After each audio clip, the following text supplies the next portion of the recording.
Muy buenas, estimados y estimadas, sean bienvenidos una vez más a Repasamos, el lugar donde estudian estudiantes de la mano de estudiantes, porque sí, somos así, nosotros estamos acá. Acá estamos, como siempre te invito a tomar asiento, preparate ese cafecito, ese matecito, si podés escuchar en un lugar donde estés tranqui, ¿viste? Pero si estás laburando, también, ¿por qué no? Esa es la idea del podcast, de los audios, que vos estés en lo tuyo y puedas ir cazando de a poquito. Pero bueno, estimados, vamos a lo que venimos. Seguimos en materia civil, seguimos en contratos. Y nos queda poco para este segundo parcial. Nos queda poco para salvar la parcialada. ¡Claro que sí! Hoy vamos a arrancar con arrendamiento de cosas, en general. Arrendamiento de cosas. Así que prepárate, porque venimos con todo. Nos ponemos finos, filipinos y comenzamos. Claro está, el arrendamiento de cosas es un contrato muy importante, más que frecuente, porque sí, el arrendar está en el día a día de cada uno de nosotros. Así que entonces, ¿por dónde comenzamos? Como siempre, por el principio. Artículo 1776 de nuestro Código Civil establece o nos da una noción y definición del arrendamiento. ¿Se le puede criticar qué cosa? Bueno, que nos habla de los tres tipos de arrendamiento que conocemos: arrendamiento de cosas, servicios y obras. Sí, del 1776 podemos entablar una crítica. Pero además de si de valga la redundancia, extraemos que es un contrato, el arrendamiento de cosas, claro está, digo, por la duda que no te confunda, extraemos que es un contrato en el que una parte se obliga a darle a la otra el uso y goce temporal de una cosa a cambio de un pago. Bien, eso más o menos lo que extraemos como definición. También le da nombre a las partes, en principio a los sujetos que van a integrar esta relación, que son el arrendador, es decir, aquel que da el uso y goce, y el arrendatario, aquel que paga un determinado precio por ese uso y goce. Y para que veas qué mágico que es el derecho, bueno, en ese breve fragmento ya estamos viendo las prestaciones fundamentales que surgen a cargo del arrendador al ceder el uso y goce de la cosa, y la del arrendatario, que es obligarse a pagar un precio. Y bueno, acá es donde se viene lo complejo, lo tajante, lo puro y duro, que sería el marco legal, no sé por qué digo, el marco legal, muy importante siempre a tener presente.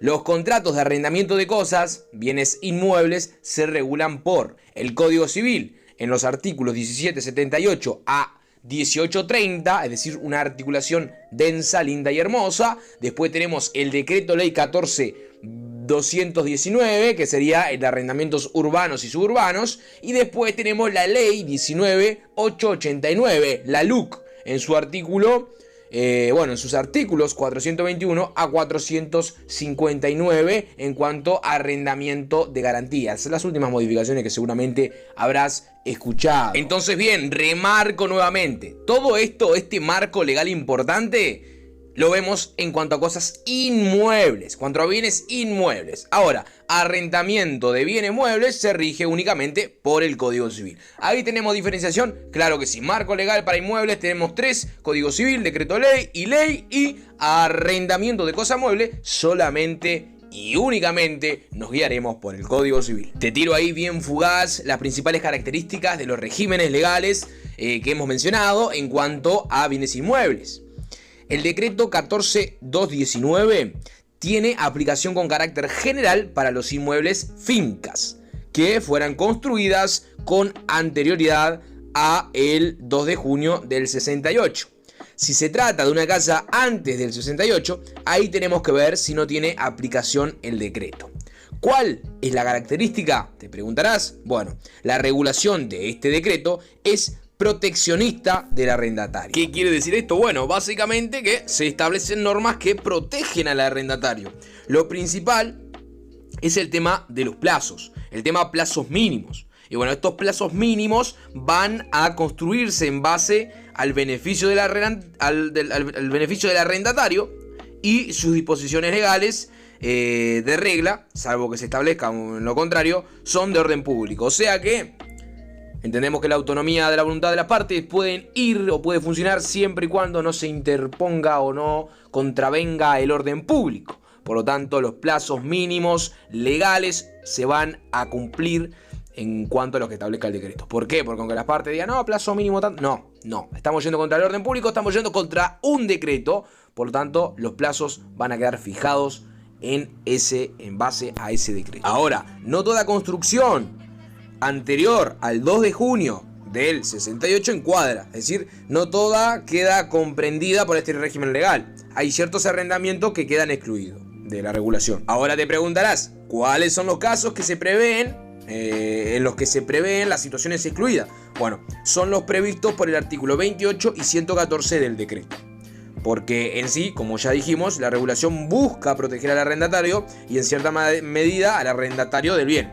Entonces, hay ciertas cuestiones que a juicio del legislador no merecen una protección especial, por eso se los excluyó. Ahora me estará diciendo, sí, todo hermoso, pero ¿cuáles son los que se excluyen? Pará, ya te los digo. Algunos de los casos que quedan excluidos son: 1. Las fincas que se alquilan con destino a vivienda por temporada. Por ejemplo, se alquila una casa por 20 días en un balneario. Bueno, no se va a aplicar el decreto. Después, 2. Las fincas arrendadas a empresas internacionales. 3. Bancos y casas de bailes públicos. Casas de huéspedes también. Después, por 4 lugar, tenemos que entender que de igual manera a estas excepciones se le aplica lo dispuesto por el capítulo 7 y la primera parte del capítulo 8 del decreto ley. Ahora pasemos al régimen de la LUC, es decir, al régimen de la ley 19889. A diferencia del decreto ley, prevalece la autonomía de la voluntad e incluso la protección es menor respecto al régimen del Código Civil, porque los plazos son, o al menos los plazos de desalojo son más acotados. Los desalojos se rigen por el capítulo 8, sección 1 del decreto 14219. La situación es que si nosotros el día de mañana nos enfrentamos a un bien inmueble, hay que hacer el siguiente análisis. Suponete que viene un tipo al estudio y te dice, che, mira, tengo este contrato. Bien, arrendamiento de cosa. ¿Qué vamos a hacer? Lo primero que hay que hacer es ver el destino del inmueble. ¿Para qué se destina? Hay que ir a la legislación que regula los rurales, es decir, lo que ya mencionábamos, puntualmente el decreto. En segundo lugar, hay que ver en el contrato si el contrato de arrendamiento establece puntualmente que hay que seguir la LUC. Y bueno, si las partes acordaron que se iba a regir por el régimen de arrendamiento sin garantías y se cumplen con todas las condiciones, va a ser aplicable, claro está, este régimen. Pero ojo, también puede resultar que sea anterior del 2 de junio del 68, pero que se trate de los casos excluidos. Si es un banco y el inmueble que arrienda se construye en el 1950, es decir, un inmueble anterior al 68, ¿qué va a pasar? Bueno, no es de aplicación la LUC. Bien, se puede tratar de esos casos excluidos también. Si es un banco y el inmueble que se construye en el 50, por ejemplo, antes del 68, no va a ser de aplicación la LUC. Hay que ver cuál es el destino dentro del Código Civil y el decreto. Y bueno, si es casa, comercio, en la LUC únicamente refiere a casa y habitación. Si quien consulta es una persona que está interesada en arrendar un contrato comercial, por más que sea sin garantía, no se va a poder usar la LUC. Es decir, por más que yo no quiera aplicar el tema de la garantía, bla bla, que es lo que establece la LUC, bueno, no se va a aplicar la LUC. Lo que no importa en sí es el lugar del inmueble, sino si es anterior y si está excluido. Como dijimos en esos artículos, desde los previstos el 28 y el 114 del decreto, si está excluido, bueno, se va a regir al final, ¿por dónde? Por el Código Civil. ¿Se entiende? O sea, en forma de síntesis, llega el contrato, pimba. Lo que nosotros vamos a hacer es empezar a filtrar. Vamos a empezar a someter el contrato a un análisis. En ese análisis vamos a ver primero que nada cuál es el destino del inmueble. Después vamos a la legislación, que sería el decreto en primer lugar. Después vemos si ese bien o ese inmueble se encuentra excluido o no se encuentra excluido dentro del decreto de ley en sus artículos pertinentes. Y bueno, ver si es anterior o posterior a 1968. Si es anterior, como en el ejemplo, en el caso de que hablemos de un inmueble que es un banco, también está la exclusión por parte del decreto. Hablamos de este banco que es de 1950, bueno, no va a aplicar la LUC. No va a aplicar la LUC por más que se quiera buscar el régimen de garantías. No va a aplicar jamás de los jamases. Y bueno, ahí seguimos desglosando. Empezamos a ver la ubicación del inmueble, si es anterior, y bueno, si se encuentra excluido, como en el caso de los bancos, ¿por dónde se va a regir? Bueno, no se va a poder por la LUC, no se va a poder por el decreto, porque el decreto lo excluye al temita del banco, el ejemplo que seguimos. ¿A dónde va a ir? ¿A dónde va a caer? Claro que está, a el Código Civil. Muy bien, habiendo visto ya estos puntos del régimen jurídico, o el régimen legal, vamos a meternos más a fondo en el contrato, en su clasificación. Atentos los lápices, lapicera, lo que quieran, atentos.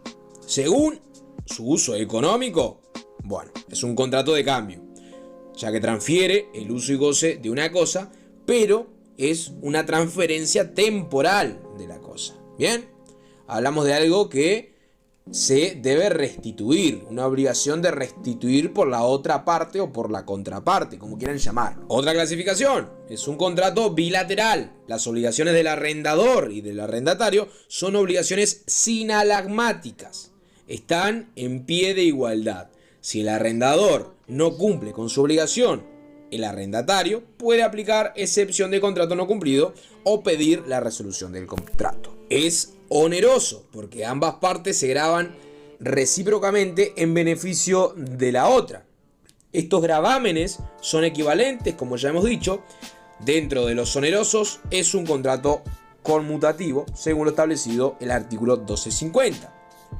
A su vez, es un contrato principal porque su existencia no depende de ninguna otra convención, a diferencia de los contratos accesorios, como lo pudieran ser los de garantía.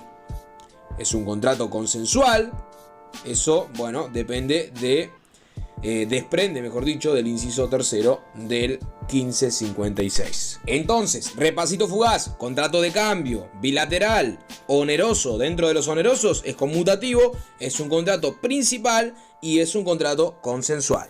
La doctrina lo clasifica como un contrato de cumplimiento continuado, porque su obligación de conceder el uso y goce de una cosa necesariamente se extiende en el tiempo. Bueno, ¿cuáles son los modelos afines a este tipo de contrato, al arrendamiento de cosas? La compraventa.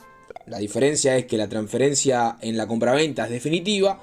En el arrendamiento hablamos de una transferencia temporal. Después también por ahí tenemos a la donación, que tiene una transferencia definitiva, pero ya es a título gratuito. En cambio, en el arrendamiento no hay transferencia definitiva, sino que es temporal, como ya hemos dicho, y a su vez es oneroso. El comodato también es un contrato gratuito, unilateral y real. El arrendamiento es oneroso, bilateral y consensual. Ahora, hagamos una breve mención a los requisitos de validez y de eficacia. Tenemos en primer lugar a la capacidad. Debemos entender que los incapaces no tienen capacidad de ejercicio, pero sí de goce. Pueden ser titulares de derechos y obligaciones, pero por representación. Respecto de los padres, bueno, no hay limitaciones ni prohibiciones respecto a dar en arrendamiento o tomar un bien de su hijo para esto. Sí hay una regulación en la que refiere a tutores y curadores. La norma es el 1794 en materia de arrendamientos, que remite al 406 del Código Civil, donde da ciertos plazos para dar en arrendamiento. El tutor no puede dar por más de 5 años si es rural. Si es urbano no puede darlo por más de 3 años y no puede darse por mayor plazo que el que refiere al menor para llegar a la mayoría de los 18 años. Es decir, tiene 15, ¿cuántos años tenés? 3. Bien, si tiene 17, bueno, va a tener un año y ya no se va a poder extender a mayor plazo. En virtud del artículo 461, inciso 2, las disposiciones de la tutela son aplicables a la curatela. El menor habilitado por matrimonio no tiene prohibiciones para dar o tomar bienes en arrendamiento. Puede hacer todo lo que el mayor de edad puede hacer, salvo aquellos actos que están expresamente prohibidos por la ley. Es válido y eficaz, por más que no sea el propietario de la cosa. Si uno no propietario arrienda una cosa, va a quedar obligado a cumplir con obligaciones por más que no sea propietario. Cosa que ya hemos visto en otros temas anteriores. ¿Por qué? Porque las obligaciones son de dos.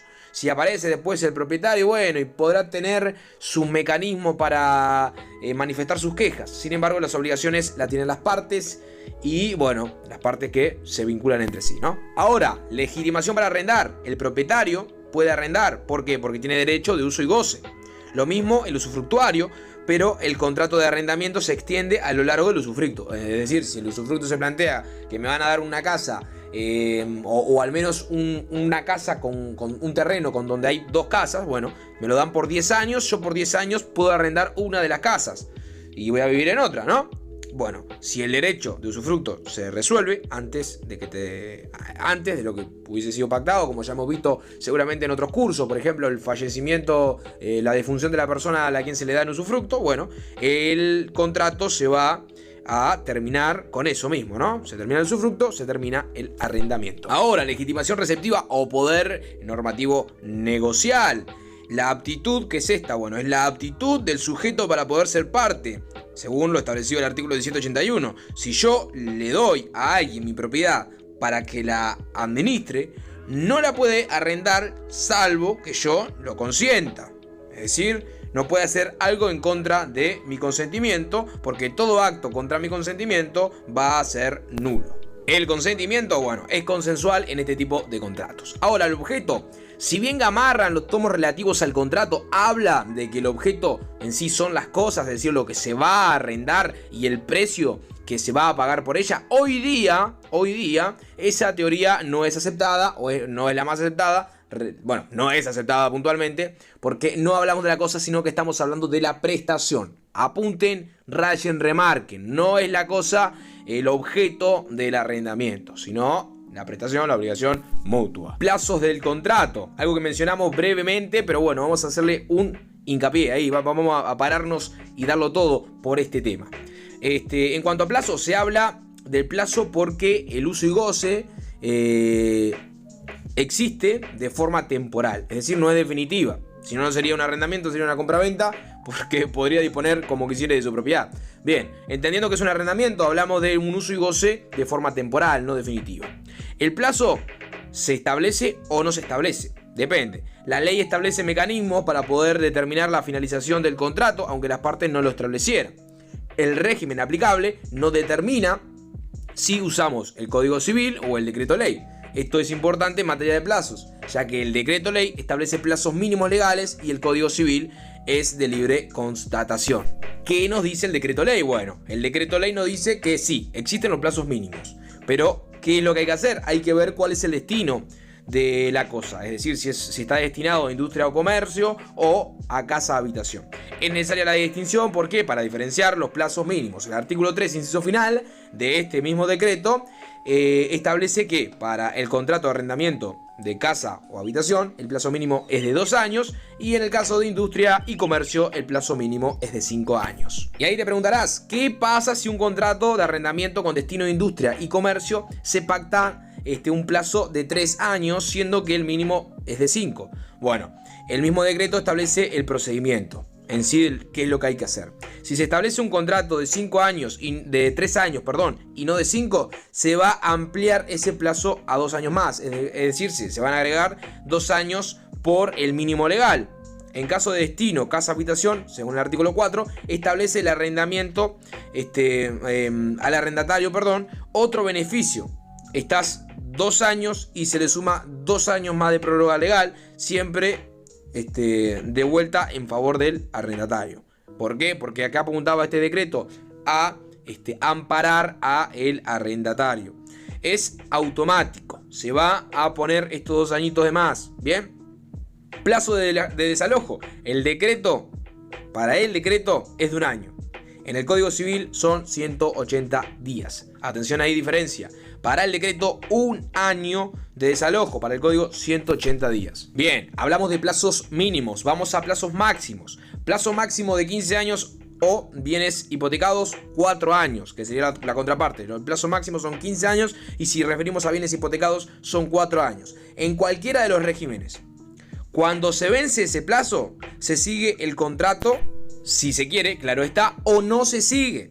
¿Qué pasa ahí? Ahí nos quedamos sin plazo. Esto queda a la deriva, no, queda en manos de los sujetos o de las partes. ¿De qué partes? ¿De las dos? ¿Bilateralmente? No, unilateralmente. Cualquiera de los dos puede decir, che, terminemos con el contrato, ya no me sirve esto, no estarían dando. ¿Bien? ¿Y por qué se valida este desistimiento unilateral? Se valida, ¿por qué? Porque ya pasamos el plazo máximo de 15 años. Desde ahí en adelante, el sistema prevé que, bueno, que 15 años es un tiempo bastante considerado a la hora de arrendar y que se puede tomar la decisión de volver, de cambiar de hogar, se podría decir. Si el arrendatario es mal pagador, o sea, no paga la persona, el inquilino no paga, bueno, el arrendador puede iniciar un juicio de desalojo por mal pagador, se tiene que constituir en mora. Y bueno, el artículo 102 del decreto establece básicamente lo que es un buen pagador y bueno, da las aptitudes y las características del mismo. Precio, cambiemos de punto, vamos al precio. El precio tiene que estar sí o sí establecido en el contrato. Es la contraprestación en sí del arrendatario, es una de las cosas centrales en sí del contrato, lógico. Es la contraprestación del arrendatario que está usando temporalmente el bien. Tiene que estar establecido por las partes, según el artículo 1776 del Código Civil. Dice que ese precio puede fijarse en dinero o en frutos. Artículo 1778. Por ejemplo, si una de las partes se obliga a entregar un inmueble temporalmente y la otra paga con papas, no es otra figura, sino que sigue siendo la misma figura del arrendamiento. Yo te voy a dar mi casa, pero bueno, vos me pagás ¿con qué? Con especie. Pagame con lo que salga de la cosecha. Tipo de moneda. El Código Civil avala la moneda nacional o extranjera, mientras que el decreto de ley avala la moneda nacional en el artículo 3, artículo 76, literal E, consecuencias y excepciones también mencionadas ahí. Muy bien, ahora vamos a un ejemplo que seguramente es una posible pregunta de lo que se pueda llegar a venir. Cuando entrego la cosa, le dan uso, el alquiler, me lo van a devolver, bien, me devuelven la casa. ¿Cuándo se presume que la cosa no se entrega en buen estado de reparaciones? Es decir, ¿cuándo se presume que no me están devolviendo la cosa en mal estado? Bueno, esto tiene una conexión con el contrato de arrendamiento de obra que ya hemos visto. Cuando se habla de la receptación por reserva, es decir, si el arrendatario acepta la cosa y no hace una reserva, se entiende que se acepta con el deterioro de la cosa, ¿no? Hoy en día quizás haya que tener en cuenta cómo juega la ley de relaciones de consumo por el artículo 37, hablando cuando habla de vicios ocultos y aparentes, porque da un plazo para reclamar esos vicios aparentes en caso de que el producto tenga vicios. Así que entonces se vincula con el arrendamiento de obra, es muy importante ese plazo para volver a recibir la cosa. Si la recibo con determinados vicios aparentes o no, bueno, voy a tener ese plazo para poder manifestar mi voluntad, mi queja o lo que fuere, cualquier tipo de problema que pudiera darse o presentarse. Vamos a hablar de la obligación principal. Bueno, cosa que ya mencionamos, la tenés que tener súper clara. Es una pregunta de parcial fija. Es una pregunta que tenés que responderme en la caja de comentarios también. ¿Por qué no? La misma surge del numeral 2 del artículo 1996. Si yo arrendo una casa y se cae el techo de la casa, el arrendador incumple con el destino de la casa. ¿Por qué? Porque estoy dando la casa, relativamente destruida y no se va a cumplir con el destino de la casa. La obligación que asume el arrendador es de hacer gozar al arrendatario de la casa, en este caso, o de la cosa arrendada, porque en un contrato de cumplimiento entendemos que es un contrato de cumplimiento continuado. El interés del arrendatario se satisface a lo largo y ancho de la duración del contrato de arrendamiento.